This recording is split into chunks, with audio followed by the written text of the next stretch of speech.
Hi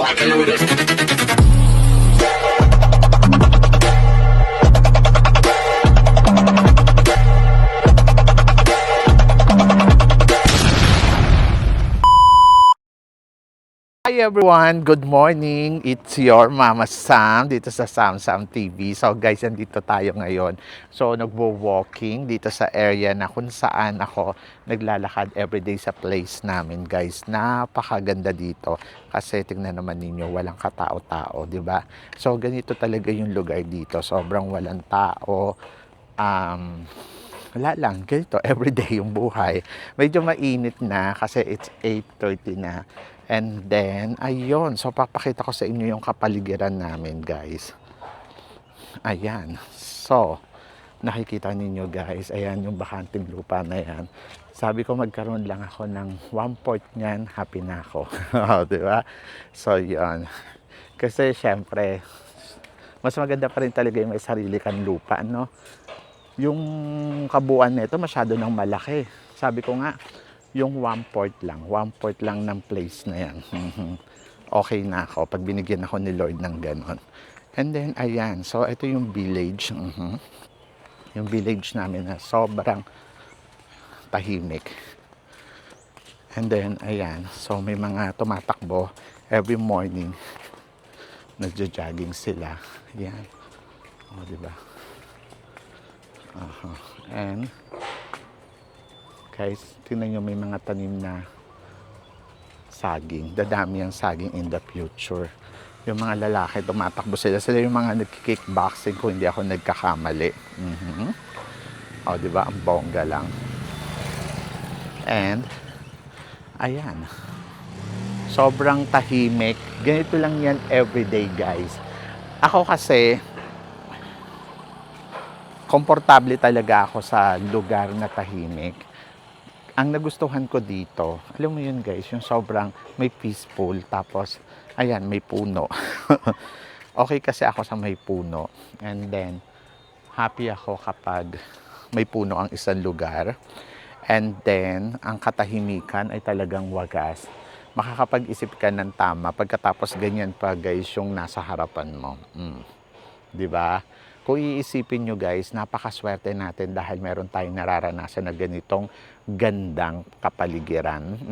At ayan ang pinagpapasalamat ko sa Panginoon dahil sa kabila ng stressful na nangyayari sa akin everyday, pero meron naman akong kapalit na ganitong katahimik at gustong-gusto ko maglakad dito every morning, lakad lang dahil ayun, nagkakaroon ka ng relaxing, di ba?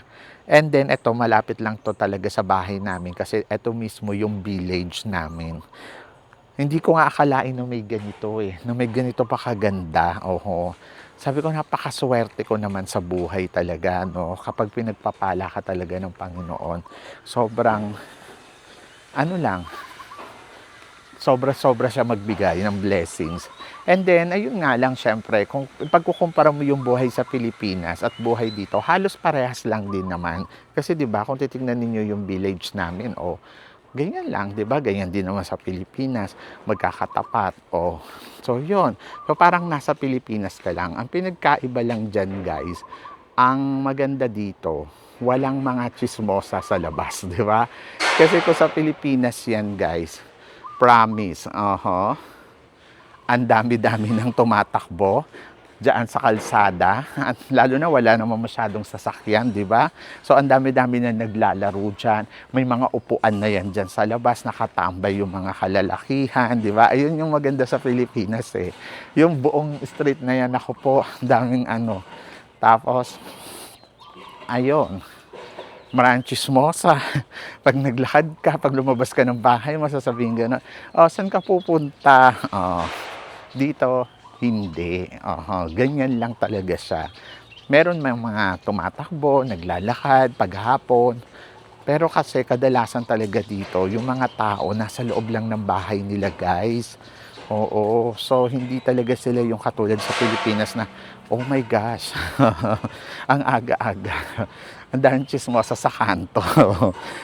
Pero na-miss ko yun sa kabilang banda, lalo na yung mga ano, tawag dito, looban na tinatawag sa atin. Oh my gosh, nakakaloka talaga. Yung mga chismosa talaga, nandiyan talaga sila. Pagkagising nila ng umaga, naglalabas sila sa tapat ng bahay nila. Tapos, masisipag naman in fairness, no? Ayun lang yung maganda. Dito, ganyan lang, tahimik. At laging ganyan, mapa Monday, mapa Sunday. Sobrang ano lang,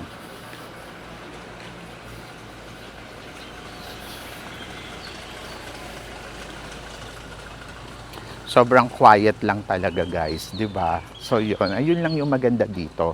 And then pag Monday to Friday naman, syempre busy yung mga tao papasok, ayan, busy yung road. Hindi naman traffic, yung kumbaga parang kikita mo, papasok na sila. Tapos pagdating ng mga alas 9, wala na, tahimik na uli. So yun, parang ganun din. Pupunta sa trabaho, syempre lalabas ng bahay, sasakay ng motorcycle. Etong building na to, tinatawag na apartment. Ayan yung mga paupahan na ang halaga ay 3,000. Pakita ko sa inyo. Ayan.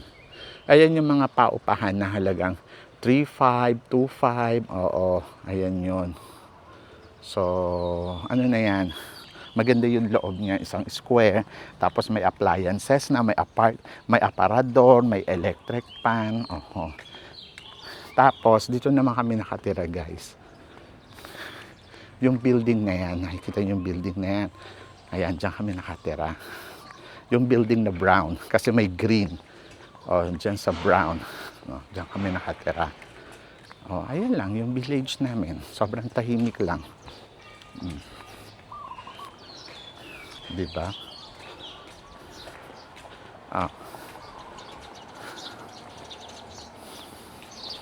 Diba? Pinas na Pinas yung dating. Nakakaloka. So, ganun lang din naman. Kasi syempre it's Asia. Pero guys, talagang ganun talaga eh. Kahit saan village eh. Tingnan nyo, walang tao. Wala talaga, kukonti lang. Hindi katulad sa atin na parang pag ganyan, ako Sunday, ang dami na nagkakantahan, dami na nag-iingay, dami nang gumagawa ng mga kung ano-anong kababalaghan, di ba? So, mga itong oras, Diyos ko, may nag-iinuman na sa kanto. Pero minsan, namimiss ko yung ganon kasi syempre, di ba? Iba pa rin talaga yung sigla ng Pilipinas. Kung iisipin mo, kung ikukumpara mo dito, iba. Grabe. Yung sigla sa atin, winner. 100%, sobrang winner. Hindi ko talaga mapagkakaila sa inyo na sobrang masaya. Dito kasi guys, sobrang tahimik lang. May nakita ba kayong tao? Di ba? Wala. Ayun, nagwo-walking, meron. Pero walking lang. Alam nyo guys, hindi ko nga akalain na sa village pala, makikita mo yung mga puno. Kasi di ba, parang sa atin, ganun din. Dito kasi, kung papansinin mo sa ibang area, walang puno.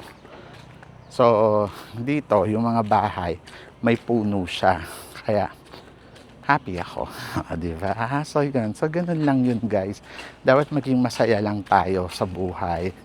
At ipagpasalamat lang din natin kung ano yung meron tayo. And then, ayun nga, sana sa Pilipinas ay maging maganda ang takbo ng buhay ng mga Pilipino.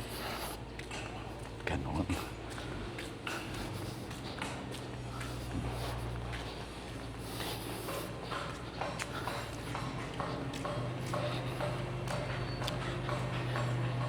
Anyway. So, ito yung pinaka-favorite ko dito sa lugar namin na parang peace lang, 'di ba? So yan guys, napakita ko na sa inyo kung ano yung meron dito at sana nagustuhan ninyo.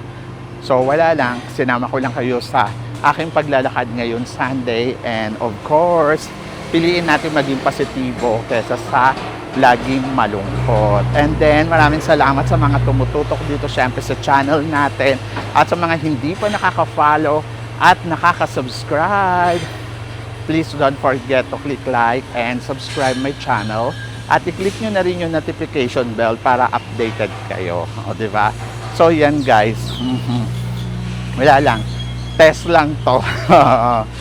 Para lang para lang makita ninyo kung ano yung merong sa lugar namin dito. So, love, love, love. Piliin natin na maging maganda everyday. Kaya ako laging fresh overload. O, di ba? Nagiging fresh overload ako kasi may mga ganitong lugar na nakakapagbigay sa akin ng rest, nakakapagbigay sa akin ng sigla, nakakapagbigay sa akin ng happiness.